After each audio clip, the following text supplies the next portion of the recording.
May 1945, Farnborough, England. The room smelled of old paper and cigarette smoke. Sunlight came through dusty windows and fell across tables covered in files and folders. German scientists stood in small groups, quiet and still. They wore plain clothes now, not uniforms. The war in Europe had ended just weeks before. These men had built rockets and jets and chemical weapons for Hitler. Now they were prisoners, but valuable ones. The British wanted to know what they knew. Dr. Werner Osenberg stood near the back wall. Before the war ended, he ran the Nazi Science Planning Board. His job was to know what every important scientist in Germany was doing. He knew about rocket programs and atomic research. He tracked which laboratories needed more workers or money. He was very good at his job. But right now, his face showed something new. Confusion, maybe even shock. In front of him, covering the entire wall, hung charts as tall as a man. Each chart listed research programs, names of laboratories, types of weapons and tools being developed, numbers showing how many scientists worked on each project. Osenberg had seen charts like this before. He made charts like this for Germany. But these charts were different. At the top of each one, in bold black letters, it said National Research Council of Canada. Canada. Osenberg picked up a thick folder from the table. The cover said the same thing. He opened it slowly, page after page of technical reports, research on explosives, radar designs, chemical formulas, production numbers that seemed impossible. He flipped through faster now, his hands shaking just a little. Behind him, other German scientists were looking at their own folders. The room stayed quiet except for the sound of turning pages. Osenberg looked up at his colleague, Dr. Hermann, who stood nearby holding a different file. "We thought they were just lumberjacks and farmers," Osenberg whispered. His voice barely made a sound. Dr. Hermann did not answer. He just kept reading, his eyes moving quickly across the page. The British intelligence officer in the corner of the room watched the Germans carefully. He had seen this reaction before. Yesterday, when they showed the scientists American research files, the Germans had nodded. They expected America to be strong in science. When they reviewed British programs, again, no surprise. Britain had good universities and smart people. Everyone knew that. But Canada? The Germans had not expected Canada. Across Europe, the Great War was ending. In bunkers and basements, Allied teams were hunting for German scientists and their secrets. They called it Operation Paperclip in America. The British had their own programs. The goal was simple: find the smartest German minds before the Soviets did. Ask them questions. Learn what they knew. Figure out how close Germany came to winning the war with science instead of soldiers. The German scientists expected these interrogations. They prepared themselves. They knew they would see American factories and British laboratories. They knew the Allies had radar that worked better than German radar. They knew about the atomic bombs dropped on Japan. These things made sense. America had money and factories. Britain had tradition and universities. But nobody prepared them for Canada. Throughout 1944 and into 1945, as Germany collapsed city by city, captured German officers began seeing Allied technical reports, intelligence summaries, production schedules.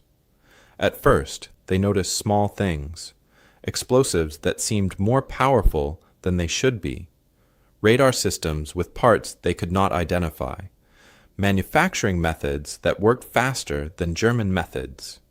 The German analysts wrote reports asking, "Where is this coming from?" The reports guessed, probably America. Maybe a secret British program. Nobody guessed Canada. Now, in this quiet room in England, the truth was becoming clear. Canada, a nation with only 11 million people, had built one of the most advanced war science programs in the world. They made breakthroughs in radar technology. They perfected proximity fuses that made anti-aircraft guns deadly accurate. They developed defenses against chemical weapons. They manufactured explosives stronger than anything Germany produced. They even worked on atomic research, the most secret science of the war.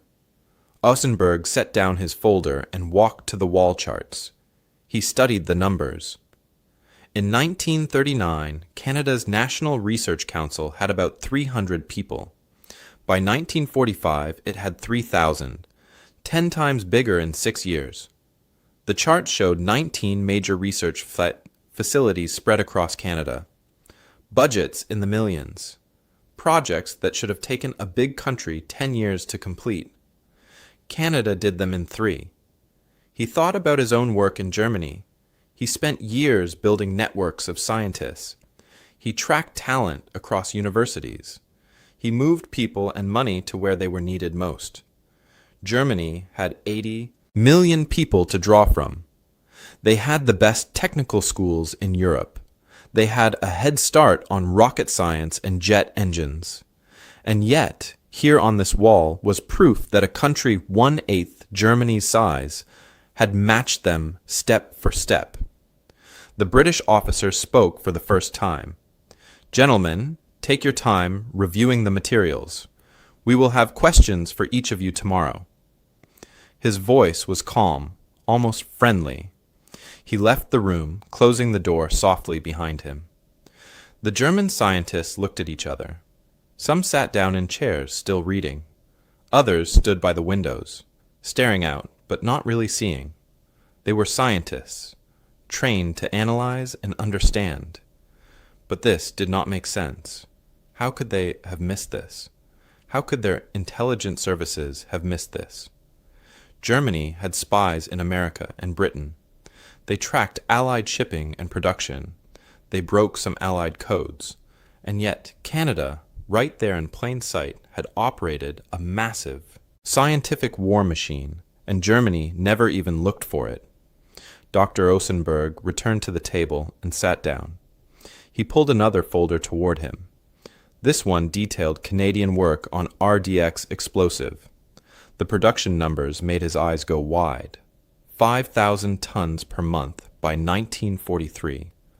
That was more than Britain and America combined, at least at first. This explosive filled millions of shells and bombs. It was 30% more powerful than the explosives Germany used, and it came from factories in Quebec and Ontario, places Ausenberg could not even picture in his mind.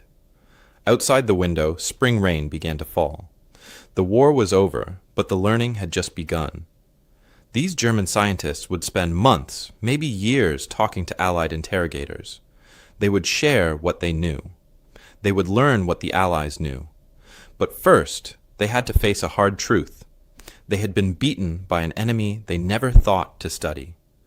The question hung in the air, unspoken but clear in every face. How did a country they barely considered as a military threat build a war science program that rivaled Germany's own research machine? Before the war, Canada's science world was small and quiet. In 1939, the National Research Council sat in a modest building in Ottawa. About 300 people worked there. Most were not famous scientists. They were regular researchers doing everyday work. They studied practical problems that mattered to Canada. How to grow better wheat. How to keep fish fresh longer. How to make mining safer and cheaper. The laboratories were simple rooms with basic equipment. Nothing fancy, nothing secret. The whole country worked mostly in fields and forests. Farmers grew grain across the prairies. Lumberjacks cut trees in British Columbia and Quebec. Fishermen worked the Atlantic coast. Miners dug for gold and nickel. This was what Canada did. This was what Canada was known for. Making things from the land, feeding people, cutting lumber. Nobody thought of Canada as a place where scientists made weapons or invented new technology. German intelligence files from before the war told the story clearly. In thick folders marked Strategic Assessment, German analysts ranked every country by military threat. They listed Canada as minimal strategic threat, resource supplier only. The files had almost nothing about Canadian science. Why would they? Canada published research in small regional journals that nobody in Europe read. Canadian scientists rarely attended international conferences. When they did attend, nobody paid much attention. The Germans saw the world of science in a clear order. Germany came first, obviously. They had the best universities, the smartest physicists, the most advanced laboratories. After Germany came Britain, because Britain had tradition and money and good schools like Cambridge and Oxford. Then came America, though Germans had doubts about American science. Americans were good at making things in factories, but could they do real theoretical work? The Germans were not sure, and everyone else came far behind these three. Canada was not even worth thinking about. This view made sense if you looked at the numbers. Germany had 80 million people. Britain had 45 million. America had 130 million. Canada had only 11 million, and most of them lived on farms or in small towns. From a German perspective, you needed big cities and big universities and lots of people to do important science. Canada had none of these things in the amounts that mattered. But then everything changed. September 1939, Germany invaded Poland. Britain declared war. Canada, still tied to Britain in many ways, followed and declared war too. Within weeks, a man named C.J. Mackenzie started making plans. Mackenzie ran the National Research Council. He was tall and serious and thought about problems carefully. He knew Canada's science program was small. He knew other countries looked down on what Canada could do. But he also knew something else. Britain would need help, and Canada could give it. Mackenzie began calling scientists across the country. He visited universities in Toronto and Montreal and Vancouver. He asked chemistry professors and physics teachers and engineering experts, "Can you help? Will you help?" Most said yes. By 1940, the staff at the National Research Council had tripled, 900 people now, where before there were 300. Mackenzie was not done. He kept hiring, kept building, kept pushing. Other important people joined the work. Dr. Otto Maas came from McGill University in Montreal. He was a chemist who understood explosives and chemical weapons. Quiet and careful, he set up laboratories to study dangerous materials. Dr. John Cockcroft arrived from Britain. He was already famous for his physics work. Britain sent him to help organize Canadian atomic research. And there was Dr. Gerhard Herzberg, a German Jew who fled the Nazis in 1935. He became one of Canada's best scientists, an expert in spectroscopy, which meant studying how light and matter worked together. These men and others like them transformed Canadian science. But it took time. In those early months of 1940, the laboratory still looked simple. The equipment was still basic. Researchers still worked in buildings that were too cold in winter and too hot in summer. They still published in small journals. From the outside, nothing looked different. Inside, though, everything was changing. Scientists started working longer hours, 12 hours a day, 14, 16. They stopped working on wheat and fish. They started working on explosives and radar and poison gas defenses. The government gave them more money. New buildings went up. New equipment arrived in wooden crates from America and Britain. Graduate students became research assistants overnight.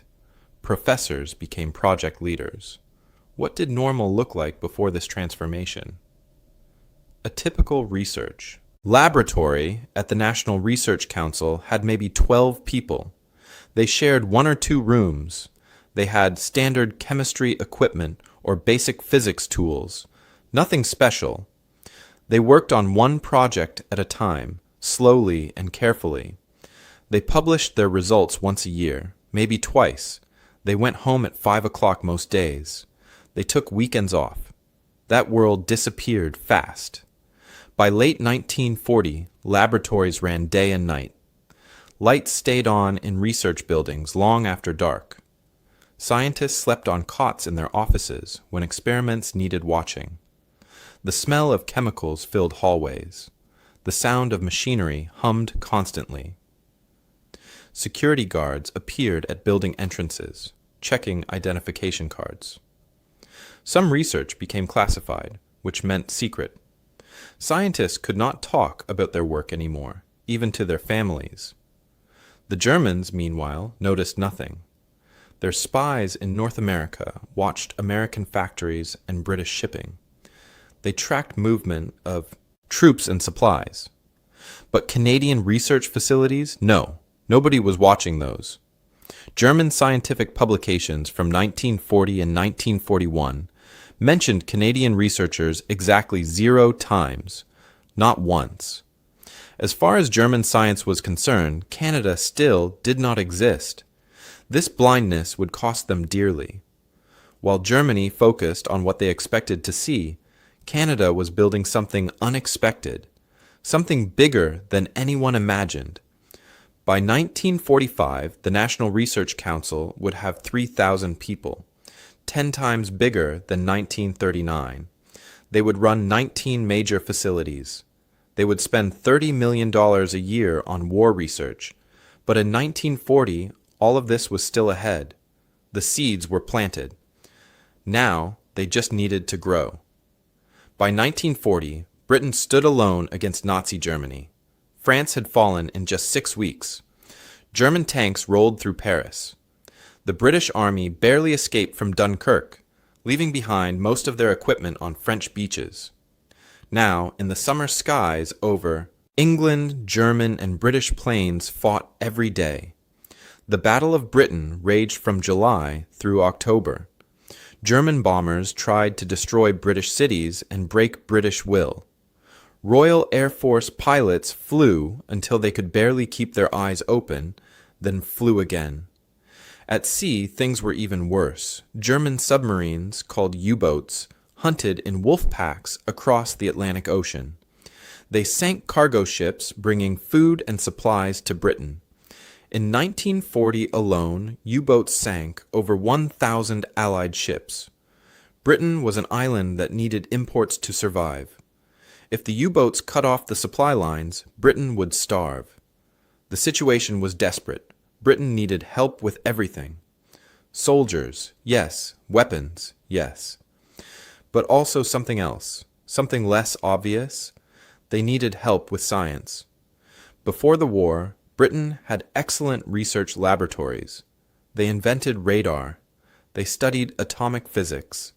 They developed new medicines and new weapons. But now, German bombs threatened these laboratories. Some had already been hit. Scientists were killed or forced to evacuate. Equipment was destroyed, and Britain could not afford to lose more. In the autumn of 1940, British officials contacted Canada with an extraordinary request. They needed Canada to take over major advanced research programs, not small projects, not simple manufacturing, real cutting-edge science that Britain could no longer safely conduct at home. The list seemed impossible. Britain wanted Canada to work on RDX explosive research, which meant creating bombs more powerful than anything currently used.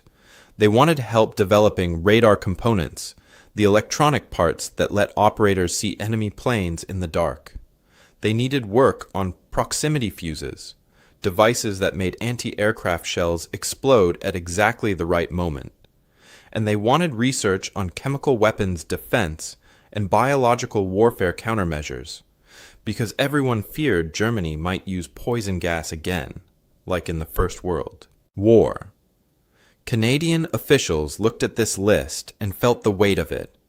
Each of these programs required expertise Canada did not have. Each needed specialized equipment that would take months to obtain. Each demanded absolute secrecy, because if Germany learned what Canada was doing, they would try to stop it. And there was the problem of distance.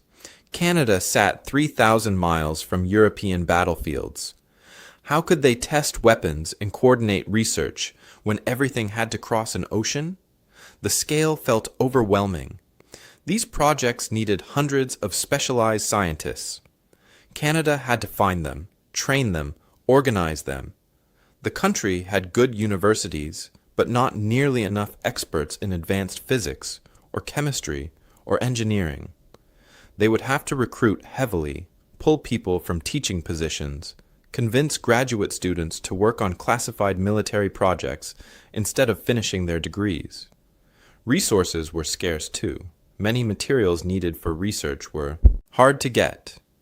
Copper for electrical work, certain chemicals for experiments, precision instruments that came from Europe, now occupied by Germany. Canadian scientists would have to improvise, find substitutes, invent new methods when the old methods required things they could not obtain. In laboratories across Ottawa, Montreal, and Toronto, the mobilization began. Scientists arrived at hastily converted university buildings. Rooms that once held literature classes now held chemistry equipment. Basement spaces became physics laboratories. The work started immediately, 16-hour days becoming normal. The smell of chemical compounds filled every hallway, ammonia, sulfur, acids that made your eyes water, even when stored in sealed containers. In winter, researchers shivered because the old buildings had poor heating. Their breath made white clouds as they calibrated sensitive instruments with cold fingers. In summer, the heat was suffocating, but windows had to stay closed because of the fumes. The pressure was constant and heavy. Every scientist knew the truth. German science had a head start. Germany had been preparing for war for years. Their scientists were good, maybe the best in the world. If Canadian researchers made mistakes or moved too slowly, people would die. British soldiers would die. Canadian soldiers would die. Ships would sink. Cities would burn. The weight of this knowledge sat on every shoulder, followed every scientist home, invaded every dream. Different people saw this challenge differently. Canadian scientists felt they had everything to prove. For years, the world had ignored Canadian research. Now finally, someone needed them. Someone believed they could do important work. They could not fail. They would not fail. British liaison officers, sent to coordinate the programs, had doubts. They tried to hide these doubts, but the Canadians could sense them. Could these colonials really handle advanced research? Could a country known for farming and lumber cutting suddenly become a scientific power? The British officials wrote careful reports home, expressing quiet concerns while hoping to be proven wrong. German intelligence, meanwhile, dismissed early reports of Canadian activity as exaggeration. Their agents in North America sent occasional notes mentioning increased activity at Canadian facilities. The notes were filed away, marked as low priority. One German analyst wrote in a margin, "Probable local industrial expansion, no strategic significance." They were not looking for what they did not expect to find. By 1942, Canada operated 19 major war research facilities. 2,000 scientific staff members worked around the clock. The government spent $30 million annually on classified research budgets, which in today's money would equal $500 million. Production lines manufactured new equipment. Testing ranges opened in remote areas where explosions would not attract attention. Security tightened everywhere. Guards checked identification. Fences went up. Areas became restricted. But was it enough? That question hung over every meeting, every report, every exhausted conversation between scientists too tired to sleep. The war was growing bigger. The demands were growing heavier.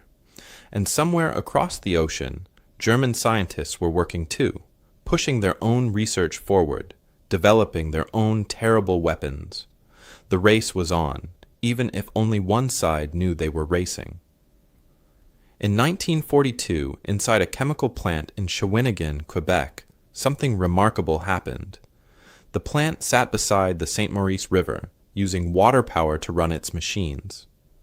Chemical engineers and researchers worked there on a substance called RDX. This explosive was far more powerful than TNT, the standard explosive everyone used. But RDX was incredibly difficult to make. The process was slow, dangerous, and unpredictable. Batches often failed. Sometimes they exploded during production, killing workers. German scientists had struggled with RDX for years and never solved the manufacturing problems. Dr. Otto Maass led the Canadian team. He was a careful man who thought through every step before acting. His team spent months testing different methods. They failed many times. Chemical reactions went wrong. Equipment broke down. They threw away batch after batch of useless material. But they kept trying, adjusting temperatures, changing timing, experimenting with different ingredients. Then, in the summer of 1942, they found it. A continuous process that worked. Instead of making RDX in separate batches, which was slow and risky, they developed a method that ran constantly, like a factory assembly line. The process was safer because it controlled temperatures better. It was faster because it never stopped, and it was more efficient, wasting less material and producing better results. The difference was stunning. Canadian chemists had achieved something German scientists thought impossible. By 1943, Canada was producing 5,000 tons of RDX every single month. That was more than Britain and America combined produced at first, 5,000 tons. Enough to fill millions of artillery shells, bombs, and torpedoes. The explosive was 30% more powerful than German explosives. Shells filled with Canadian RDX could destroy targets that German shells could only damage. The advantage was enormous. Meanwhile, 200 miles away in Ottawa, a different breakthrough was happening. At the National Research Council laboratories, Canadian engineers worked on magnetrons. These were special tubes that made radar work. Radar let operators see enemy planes in darkness or clouds. It was vital for defense. But magnetrons were hard to make. British factories took weeks to produce each one. The process required skilled workers and careful assembly. There were never enough magnetrons to meet demand. Canadian engineers studied the British methods and found ways to improve them. They simplified some steps. They invented new tools that made assembly faster. They trained workers more efficiently. Within months, they reduced manufacturing time from weeks to days. The quality stayed high. In fact, Canadian magnetrons worked better than most British or American versions. By 1944, Canadian-designed components were inside 40% of all Allied radar systems. 40%, nearly half. Ships crossing the Atlantic used Canadian radar parts to spot U-boats. Bombers flying over Germany used them to navigate in darkness. Anti-aircraft batteries used them to track enemy planes. But perhaps the most secret work happened at Chalk River, a remote site in Ontario.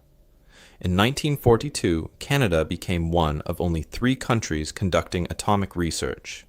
The other 2 were the United States and Britain. The goal was to understand how to split atoms and release enormous energy. This research was so secret that most government officials did not know it existed.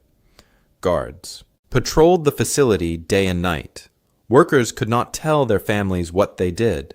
Mail was censored. Phone calls were monitored. At Chalk River, Canadian scientists worked on heavy water production and reactor design. A reactor was a device that could control atomic reactions. Building one was incredibly complex and dangerous. One mistake could cause a catastrophic accident. German scientists had their own nuclear program and were trying to build reactors too. It was a race, though neither side knew exactly how far ahead or behind they were. Canadian scientists achieved things that surprised even their British and American partners. They designed reactor safety systems that worked better than existing models. They figured out ways to produce heavy water, a special type of water needed for certain atomic reactions, more efficiently than anyone else. They did this with fewer resources and less money than the Americans had. They did it while working in converted buildings with improvised equipment. Dr. George Lawrence was one of the key scientists at Chalk River. Years later, he wrote about those days. His words captured the fear and pressure everyone felt. We knew if we failed, the Germans might succeed first. That thought haunted every calculation, every experiment. Sleep became a luxury none of us could afford. Scientists worked until they collapsed from exhaustion. They checked and rechecked every number. They tested and retested every procedure. The stakes were too high for mistakes. September 1943. Across the Atlantic, in a German intelligence office, an analyst read a troubling report. Allied weapons were improving in ways that did not make sense. Bombs seemed more powerful. Radar systems performed better than they should. The analyst wrote in his report about unexplained improvements in Allied explosive and radar technology. He tried to trace the source. Was it American? The numbers suggested American production could not account for all the improvements. Was it British? British factories were stretched thin, barely keeping up with demand. Something did not add up. The German analyst never considered Canada. Why would he? Canada was not on the threat list. Canada made lumber and wheat. The idea that major weapons improvements came from Canada seemed absurd. So the report concluded the improvements must be American, from facilities not yet identified. The truth was hiding in plain sight, invisible because no one thought to look for it. Meanwhile, British scientists touring Canadian facilities saw the truth with their own eyes, and it shocked them. They walked through the Shawinigan plant and watched RDX production running smoothly, efficiently, at massive scale. They visited Ottawa laboratories and saw magnetrons being assembled faster than British workers could manage. They asked questions and received detailed answers. Canadian scientists were not just helping, they were innovating, they were leading. One British liaison officer wrote a report back to London. His words were simple but powerful.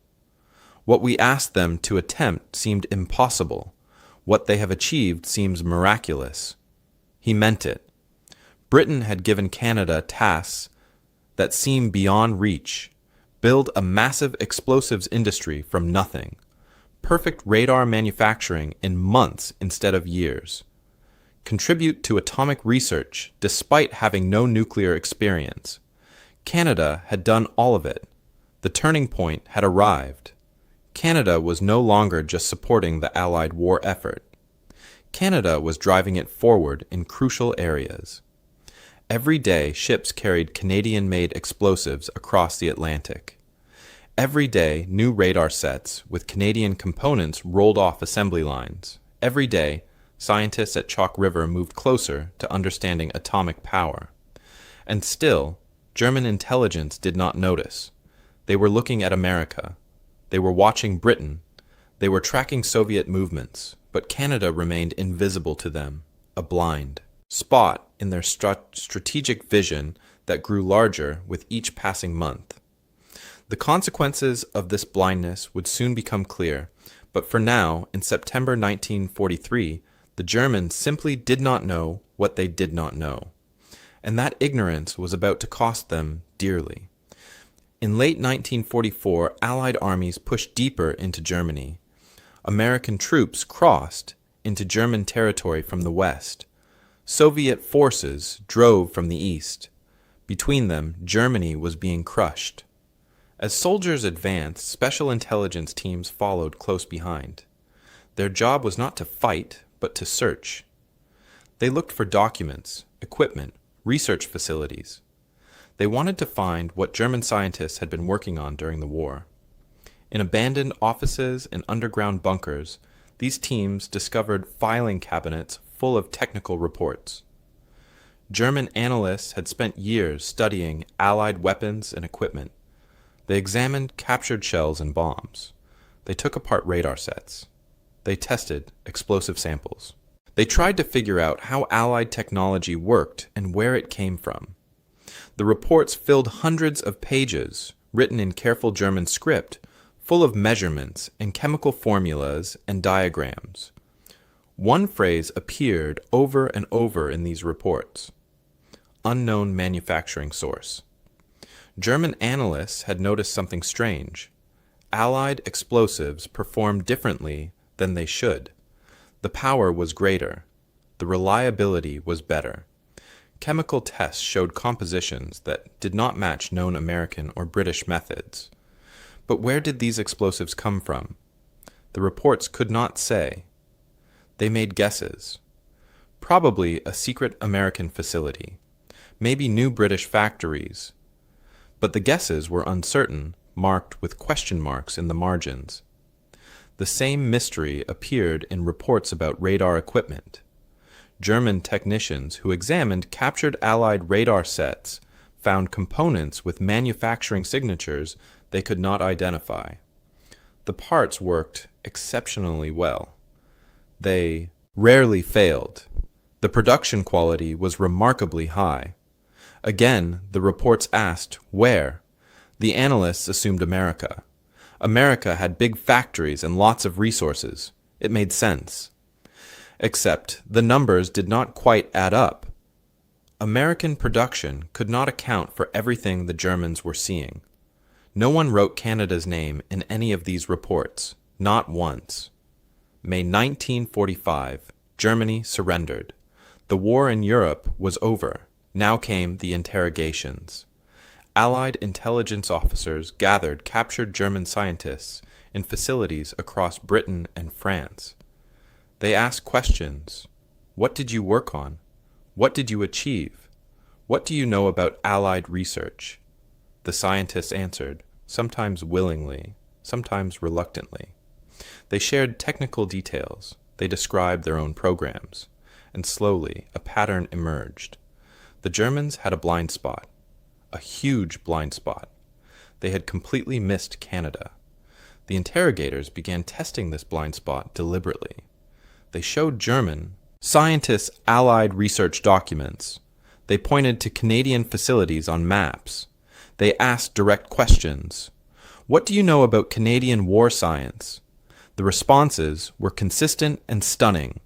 The Germans knew nothing. Some thought the questions were tricks or jokes. Canada? Doing advanced research? That seemed impossible. Dr. Werner Ozenberg sat in a British intelligence facility, the same room described at the beginning of this story, reviewing Allied research documents. He read for hours. His face showed confusion, then disbelief, then something like embarrassment. Finally, he wrote a statement for his interrogators.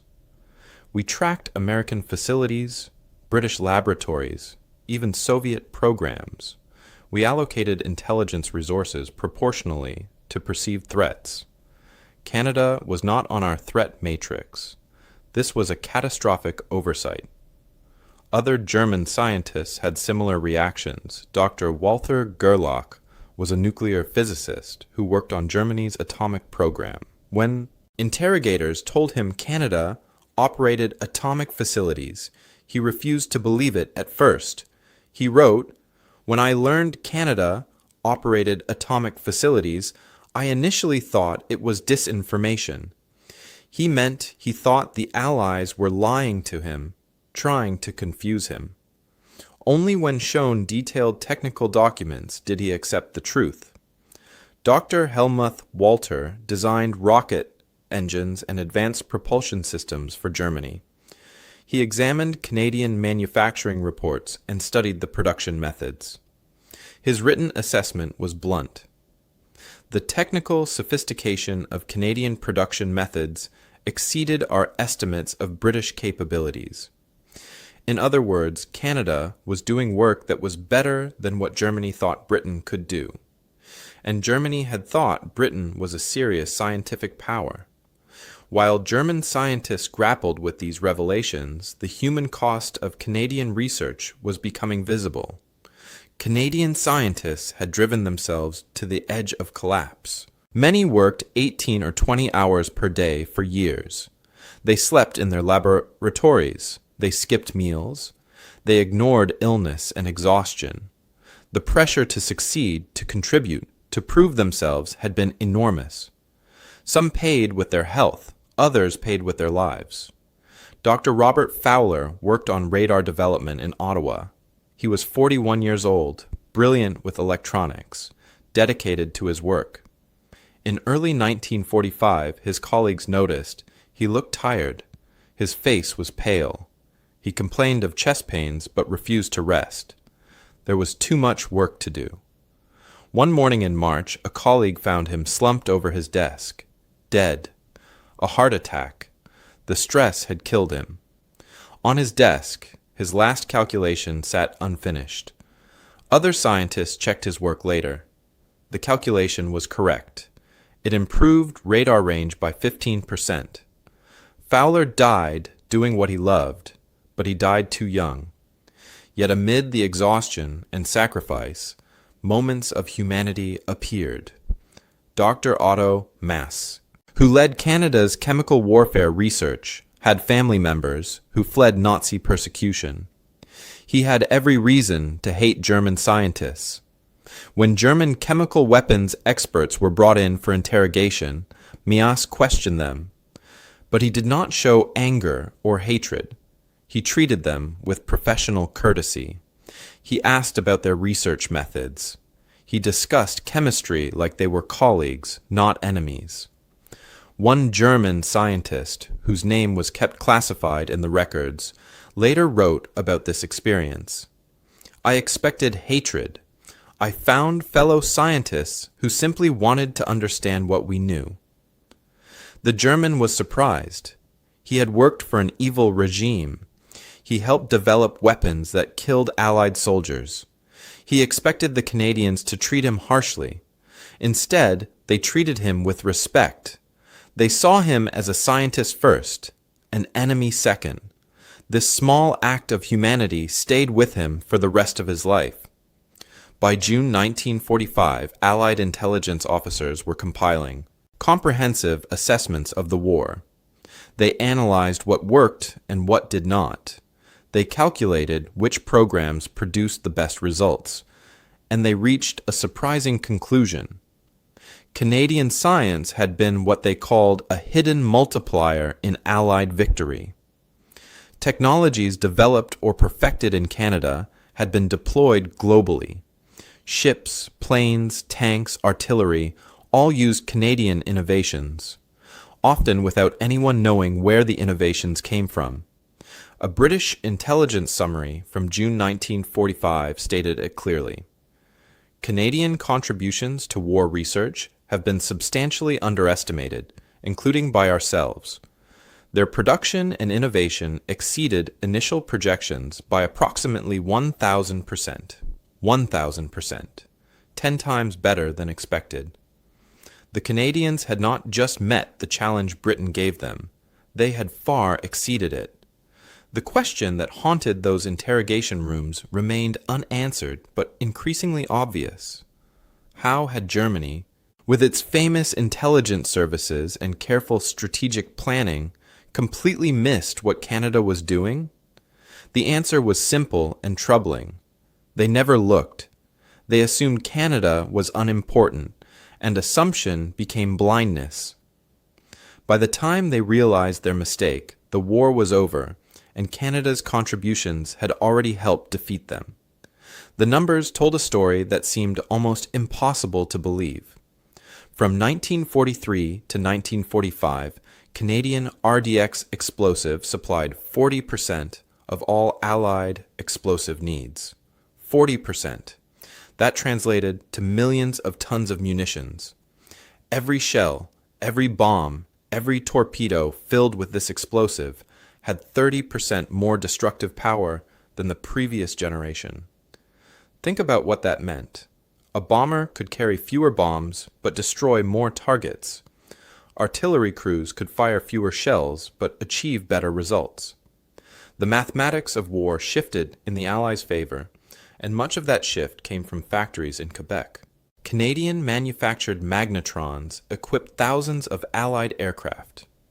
Lancaster bombers flying night raids over Germany used Canadian radar components to navigate through darkness and clouds. Naval vessels crossing the Atlantic used them to spot U-boats lurking beneath the waves. Ground stations along the English coast used them to track incoming German bombers and guide British fighters to intercept them. The reliability rate was remarkable. 97% of Canadian magnetrons functioned properly. British equivalents achieved 89%. American versions reached 91%. Those percentage points represented the difference between detecting an enemy and missing them entirely. At the Suffield facility in Alberta, Canadian researchers developed gas mask designs that protected against every known chemical weapon. The masks were lighter and more comfortable than previous versions, which meant soldiers could wear them longer without exhaustion. The filters worked better, removing dangerous chemicals more efficiently. Allied forces adopted these designs across all their armies. Millions of masks were produced and distributed. Fortunately, Germany never used chemical weapons during World War II. But if they had, Canadian research would have saved countless lives. Beyond the immediate production numbers, Canada's approach to war science changed how other countries thought about research. Before the war, most nations concentrated their scientists in a few large laboratories. This made sense in theory. Put all your smart people in one place with the best equipment. But it created vulnerability. If enemy bombers destroyed that one location, you lost everything. Canada used a different model. They spread research across multiple small facilities in different cities. Ottawa, Montreal, Toronto, Vancouver, and smaller locations too. If one facility was damaged, the others continued working. This distributed approach proved more resilient. The Canadian method also moved faster. Large laboratories had complex bureaucracies. Decisions took time. Approvals required multiple levels of review.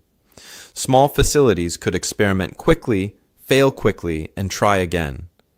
When Canadian researchers had an idea, they could test it within days instead of weeks or months. This rapid prototyping became standard practice. After the war, other Allied nations studied what Canada did and adopted similar approaches. The North Atlantic Treaty Organization, NATO, would later use Canadian wartime methods as a template for how member nations should organize scientific research.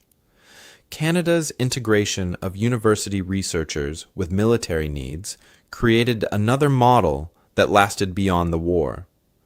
Instead of pulling scientists away from universities and isolating them in government facilities, Canada let many researchers stay at their universities while working on classified projects.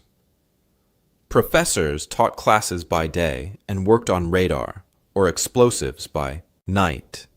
Graduate students contributed to war research while completing their degrees. This kept academic institutions strong and created a pipeline of trained scientists for the future. During the Cold War, this university-military partnership became standard across Western nations. The morale impact rippled through Allied forces in subtle but important ways. Soldiers did not know their shells contained Canadian explosives or that their radar used Canadian components, but commanders knew. officers reading intelligence reports knew, and this knowledge built confidence. Even smaller allied nations could make decisive differences. If Canada, with 11 million people, could contribute this much, what could others do?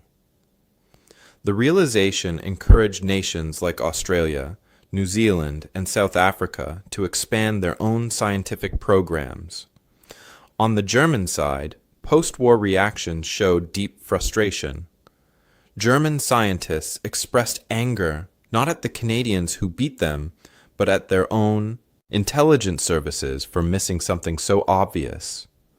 One German analyst wrote in his diary, "We spent resources tracking minor Soviet research facilities while ignoring a major Allied scientific power.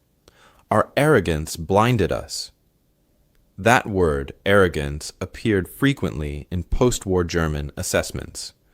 They assumed scientific capacity correlated directly with population size and pre-war reputation. That assumption proved catastrophically wrong. German General Wilhelm Keitel faced war crimes charges at the Nuremberg trials. During testimony, he reviewed Allied technical capabilities. When asked about strategic mistakes, he mentioned Canadian science specifically. Had we known the Canadians possessed such research capacity, we would have allocated U-boat resources to interdict their Atlantic shipments of scientific personnel and materials. In other words, if Germany had understood what Canada was doing, they would have actively tried to stop it by sinking ships carrying Canadian scientists and equipment across the ocean. The fact that they never even tried showed how completely they missed the threat. Perception changes were dramatic. Before the war, German assessments rated Canada as Category C, minimal scientific capacity. After the war, Allied assessments ranked Canada fourth globally in war research effectiveness, behind only the United States, Britain, and Germany itself. That was an extraordinary leap, from barely noticed to fourth in the world. The gap between German perception and reality was approximately 1,000%. They underestimated Canadian capabilities by a factor of 10. Statistics revealed the scope of what Canada accomplished. Canadian scientists published 847 classified research papers during the war. German intelligence captured only 3 of them, 3 out of 847. That was a catastrophic intelligence failure. Canadian facilities trained 4,200 Allied technical personnel. Engineers from Britain, America, Australia, and other nations came to Canada to learn new methods and techniques. Canadian innovations appeared in 60% of Allied weapon systems deployed after 1943. More than half. The economic multiplier was stunning. Every dollar spent on Canadian war research generated $40 in military effectiveness. Winston Churchill understood what had happened.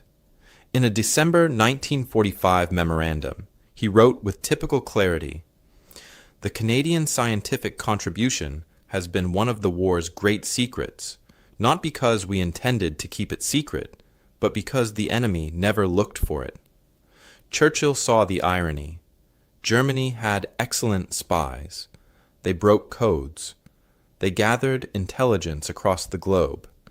But they never gathered intelligence about Canada because they never thought Canada mattered. Their assumptions became their blindness. The impact extended beyond weapons and technology. Canada's success challenged fundamental ideas about what small nations could achieve. Population size mattered less than organization, determination, and smart use of resources. Geographic isolation could be overcome with good communication and coordination. A country known for farming and lumber could transform itself into a scientific powerhouse within a few years if the will existed. Military strategists studied these lessons carefully. War was not just about armies and navies anymore. It was about science and industry. It was about innovation and adaptation. The nation that learned fastest and built best held enormous advantages. Canada proved that this kind of war could be won by unexpected competitors. That lesson shaped military thinking throughout the Cold War and beyond. When nations planned for future conflicts, they remembered what happened when someone underestimated the quiet country to the north.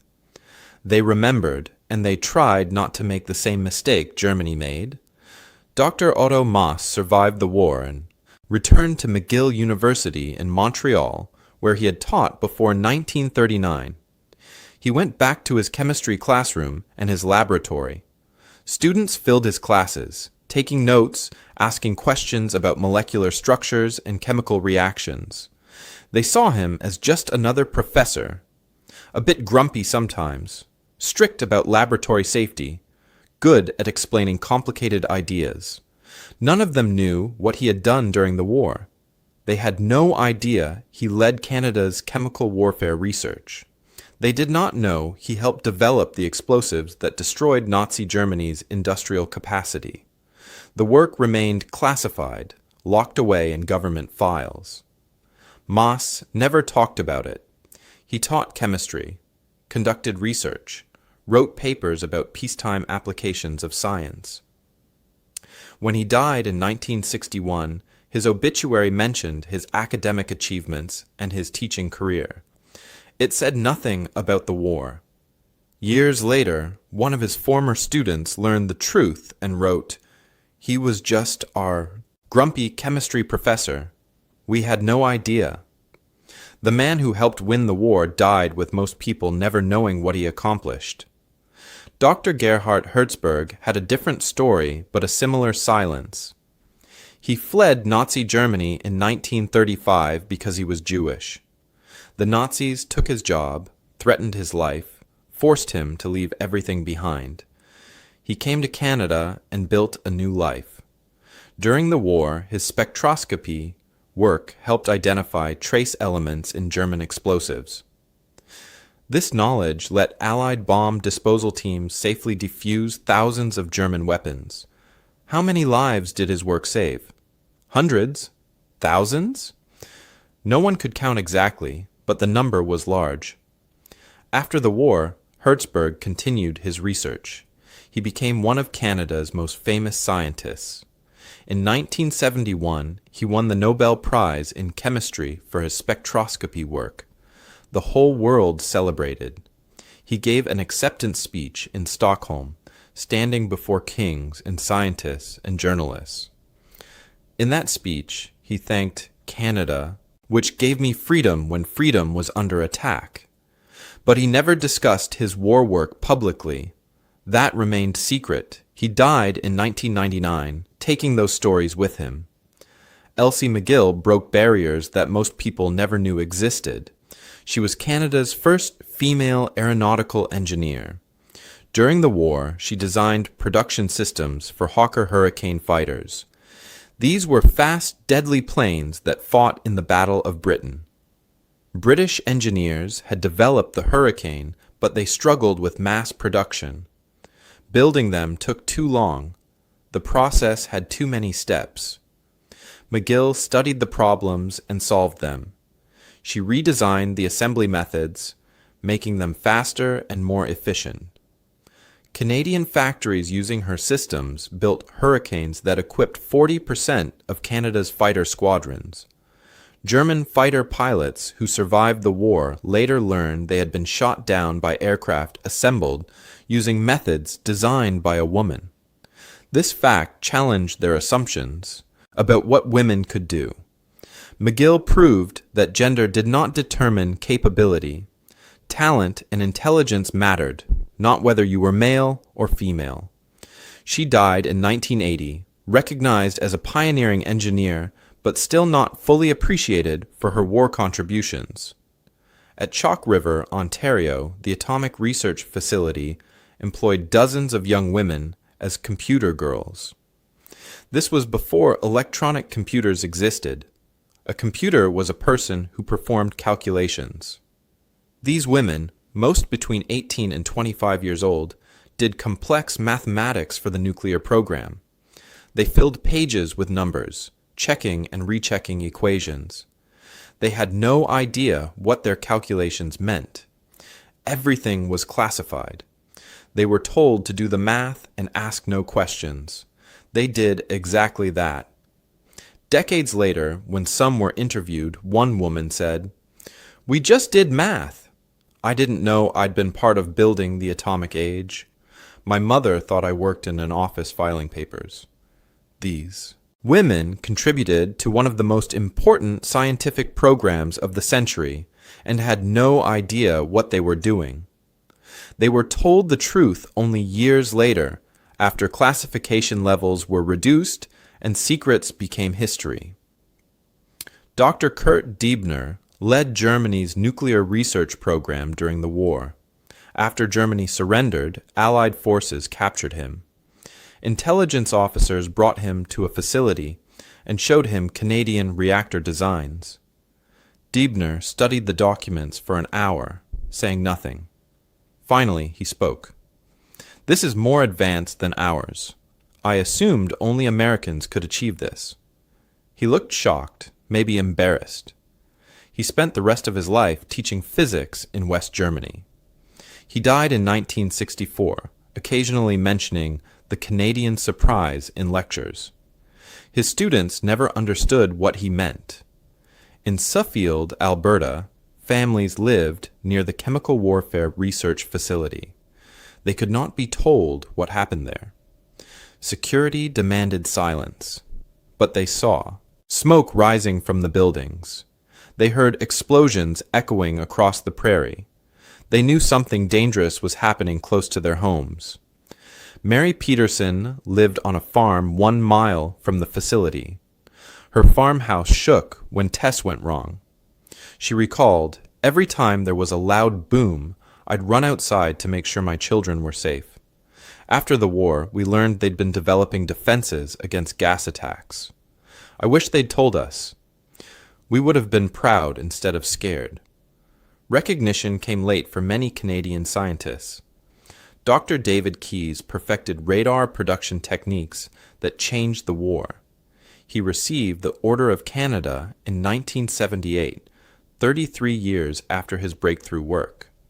At the ceremony, age 82, he said, "Better late than never, I suppose, though most of my team are dead now." His voice held sadness. The people who worked beside him, who shared the struggle and the success, never received recognition. They died unknown. Not all stories ended happily. Laboratory accidents killed 9 Canadian scientists during the war. A 1943 explosion at the RDX facility in Montreal killed 4 chemists instantly. The blast was so powerful it shattered windows half a mile away. Their names were kept secret for decades. Their families were told they died in industrial accidents. Nothing more. The survivors carried guilt. Dr. Philip Morton survived the explosion that killed his colleagues. He could have died too. Random chance saved him. He was in a different room. He never entered another chemistry lab after that day. The smell of chemicals reminded him of friends who burned to death. He became a high school teacher instead, teaching biology to teenagers who never knew what haunted him. The Canada Science and Technology Museum in Ottawa opened a permanent exhibit in 1967. The exhibit tells the story of Canadian wartime research. Glass cases hold instruments scientists used during the war. Photographs show laboratories and production. Facilities. Documents carefully preserved describe breakthroughs in radar and explosives and atomic research. Visitors walk through the exhibit, learning what their grandparents accomplished. Many Canadians who visit the museum are surprised. They had no idea their country contributed so much to winning the war. At Chalk River, where Canadian scientists built nuclear reactors, a small monument stands near the research facility. The monument lists names of scientists who worked there during the war and after. Fresh flowers appear sometimes, left by family members who remember. The monument is simple, just granite and bronze, but it represents something important. It says, "These people mattered. What they did mattered. We will not forget them."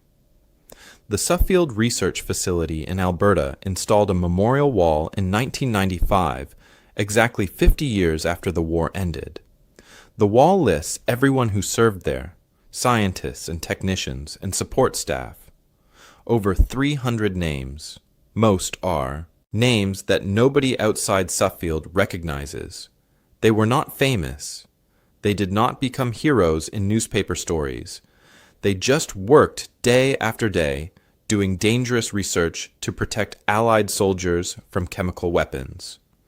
The wall ensures their service is recorded and remembered. Post-war relationships between Canada and Germany developed in unexpected ways. Scientific cooperation began surprisingly quickly. By 1950, former German scientists visited Canadian facilities as part of NATO exchanges. Countries that had been enemies 5 years earlier were now allies against the Soviet Union. The Cold War created new partnerships. Dr. Werner Osenberg, who ran Nazi science planning, corresponded with C.J. Mackenzie, who ran Canadian wartime research throughout the 1950s. They discussed peaceful applications of science. They shared ideas about education and research organization. In one letter from 1952, Osenberg wrote something revealing. Had our government sought cooperation instead of conquest, imagine what we might have achieved together. He was right. German precision and Canadian innovation, working together instead of fighting, could have accomplished remarkable things. But history does not work with what-if questions. What happened, happened. The war was fought. Millions died. And now, in peacetime, former enemies tried to build something better. The Canadian model of distributed, university-integrated war research became the standard for Western nations during the Cold War. When the United States created the Defense Advanced Research Projects Agency in 1958, DARPA, they explicitly cited Canadian wartime methods as inspiration. The principle was simple: mobilize academic institutions rather than building isolated government laboratories. Let universities contribute while maintaining their educational mission. This approach produced better results because it drew on wider talent pools and encouraged innovation through competition between different institutions. Within Canada, the wartime scientific achievements became a source of national pride, though this pride developed slowly. Most Canadians did not learn about these stories until decades after the war. School curricula started including Canadian war science in the 1970s, a full generation after the events occurred. Even today, many Canadians do not know the full scope of what their country accomplished. This reflects a broader pattern. Canadian contributions to both world wars were substantial, but often overlooked in favor of larger allied nations' narratives. Canada did remarkable things quietly, without demanding recognition. The children and grandchildren of Canadian war scientists only learned about their families' work as documents were declassified over time. In 2005, a reunion brought together families whose relatives worked on classified projects. Over 300 people attended. They brought old photographs of grandparents in laboratory coats. They shared letters that mentioned work but never explained what that work was. Many brought questions. What exactly did grandfather do? Why could he never talk about it? The reunion provided answers that some families had been seeking for 60 years. Post-war intelligence agencies studied what they called the Canadian blind spot as a case study in assessment failure. The German mistake became a teaching example. Assuming scientific capacity correlated directly with population size and pre-war reputation led to catastrophic oversight. Modern intelligence analysis includes protocols specifically designed to avoid similar assumption-based errors. Analysts are trained to look for what they do not expect to find. They are taught that small nations can achieve disproportionate results if properly organized and motivated. The deeper meaning of this story goes beyond technology and tactics. It reveals a fundamental truth about underestimation. The Germans did not lose because Canadian scientists were smarter or more talented. German scientists were excellent, among the best in the world. Germany lost this particular battle because their intelligence services never looked for what they did not expect to find. In war, assumptions can be deadlier than bullets. Bias can be more dangerous than any weapon. When you convince yourself that certain opponents cannot threaten you, you stop watching them, and when you stop watching, they can surprise you completely. This lesson applies beyond military conflicts. In business, politics, science, any competitive field, underestimating opponents creates vulnerability. The small company that nobody notices might develop revolutionary technology. The researcher working in obscurity might solve problems that famous scientists cannot crack. The nation dismissed as insignificant might possess hidden strengths that change everything. Paying attention matters. Challenging your own assumptions matters. Looking where others do not look can reveal truths that change outcomes. In the Imperial War Museum in London, a photograph hangs in a small gallery devoted to Allied cooperation. The photo shows Dr. Werner Osenberg standing next to C.J. Mackenzie in May 1945. Both men examine a Canadian-made radar magnetron, holding it carefully in gloved hands. Mackenzie looks satisfied, even proud. His country achieved something extraordinary. Osenberg's expression tells a different story. Not anger, not resentment. Something closer to embarrassment, or maybe humility. He realized he had been beaten by an opponent he never thought to study. That realization showed on his face, captured forever in black and white. The closing reflection comes from Dr. Otto Maass himself. Late in his life, he wrote memoirs that he never published. His family found the manuscript after his death in 1961. The documents remained private until 1995, when his daughter donated them to McGill University archives. In those pages, Maass reflected on his wartime work. One paragraph captures the essence of Canada's unlikely success. We didn't set out to surprise anyone. We set out to survive. The Germans thought we were lumberjacks. We were, but even lumberjacks can learn to split atoms when their survival depends on it. That sentence holds profound truth. Necessity drives innovation. Survival demands adaptation. When existence is threatened, ordinary people accomplish extraordinary things. Canada in 1940 was a nation of farmers and lumberjacks and fishermen. By 1945, those same people had helped build the atomic age, perfected radar technology, and revolutionized explosive manufacturing. They did not change who they were. They simply discovered capabilities they did not know they possessed. The ultimate irony closes this story perfectly. Some German scientists who underestimated Canada in 1940 emigrated there after the war. They joined Canadian universities and research institutes. They spent the rest of their lives contributing to the very institutions they had dismissed as insignificant. They taught Canadian students. They collaborated with Canadian colleagues. They finally recognized what they should have seen from the beginning.